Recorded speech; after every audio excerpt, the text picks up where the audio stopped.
Hello everyone, welcome to my channel Physics Spark.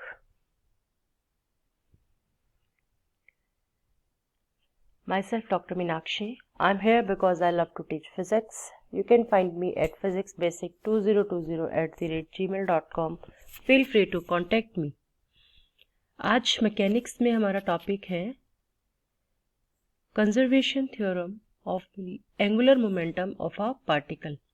Last lecture में हमने linear momentum का conservation पढ़ा था। आज हम एंगुलर मोमेंटम का कंजर्वेशन पढ़ते हैं। तो बेसिकली डिफरेंस क्या है एंगुलर मोमेंटम और लीनियर मोमेंटम में? एंगुलर मोमेंटम की जब हम बात करते हैं तो जो पार्टिकल है हमारा वो लीनियर मोशन में, स्ट्रेट लाइन मोशन में चलता है,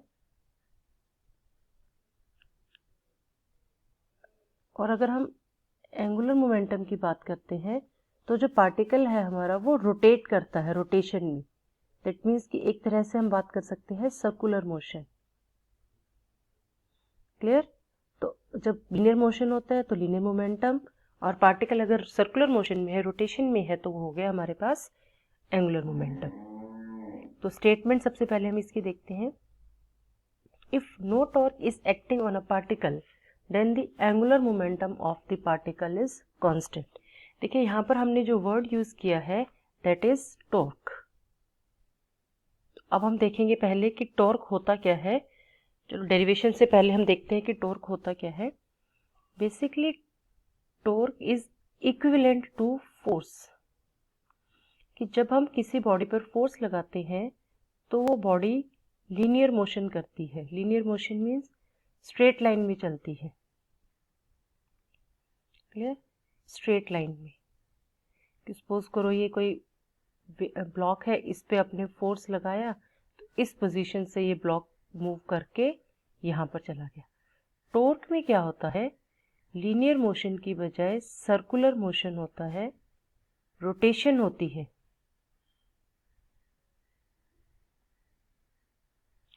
clear?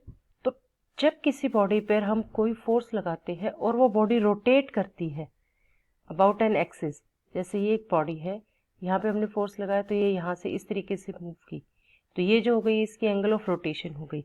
Clear? So torque is the measure of the force that can cause an object to rotate about an axis. और फोर्स क्या है? उसको लीनियर मोशन में लेके चलता है।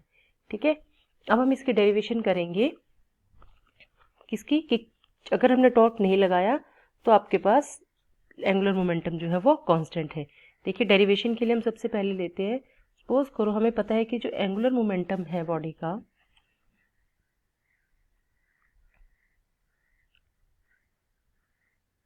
Angular momentum is denoted by L. Since ये एक वेक्टर क्वांटिटी है तो ऊपर हमने एरो लगा दिया। तो angular momentum is equal to cross product of position vector and linear vector, momentum, linear momentum. Here this is displacement और ये है आपके पास linear momentum. क्लियर? अब हमें पता है, अब हम क्या करेंगे, इसको डिफरेंशिएट बोथ साइड्स।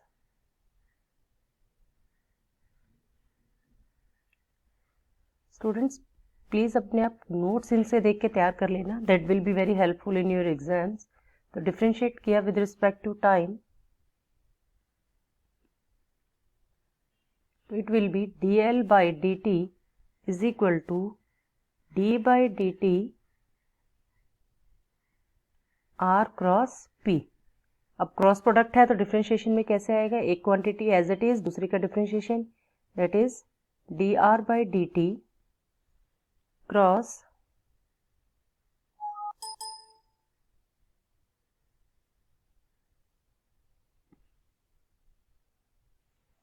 देखिए इसको हम थोड़ा सा रिवाइज कर लेते हैं।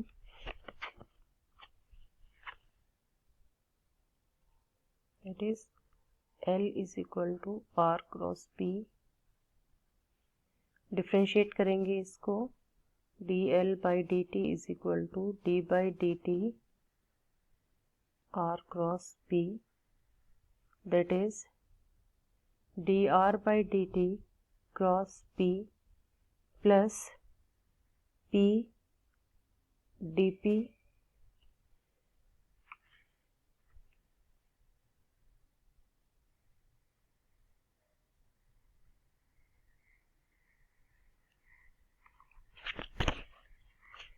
Plus R cross dP by dt।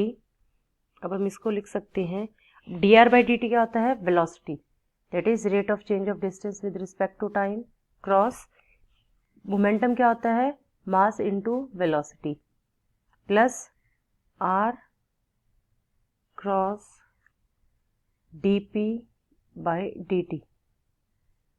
अब इस क्वांटिटी को अगर हम देखें तो यहाँ पे मास जो है ये कांस्टेंट है आपके पास, तो जो क्रॉस प्रोडक्ट है दो वेक्टर्स की that will be 0, plus R cross, now this dP by dt, according to Newton second law,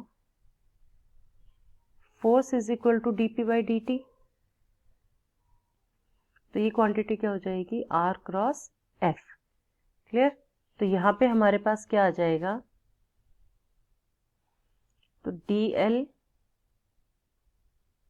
by dt is equal to R cross F। Clear? ठीक है, तो ये आ जाएगा हमारे पास R क्रॉस F। अब जो R क्रॉस F है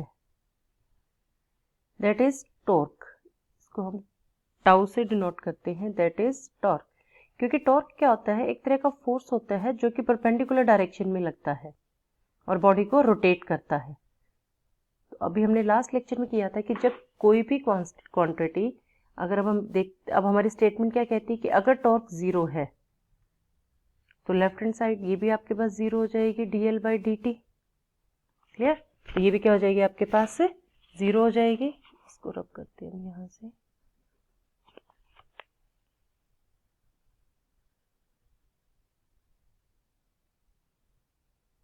ठीक है। तो अब हमारे पास क्या है? अब अगर हम इस चीज को देखें, इसको हम यहाँ पे लिखें कि dl by dt is equal to 0। अगर कोई टर्म उसका डेरिवेटिव 0 है तो वो टर्म क्या हो जाएगी आपके पास? Constant. Clear?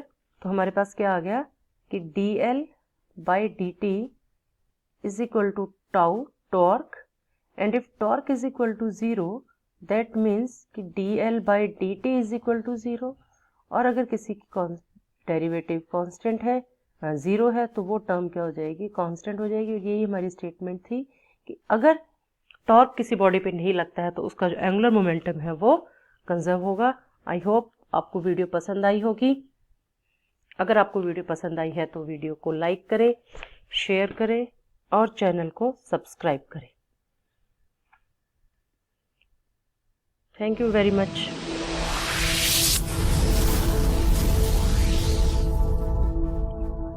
Thank you very much for watching the video.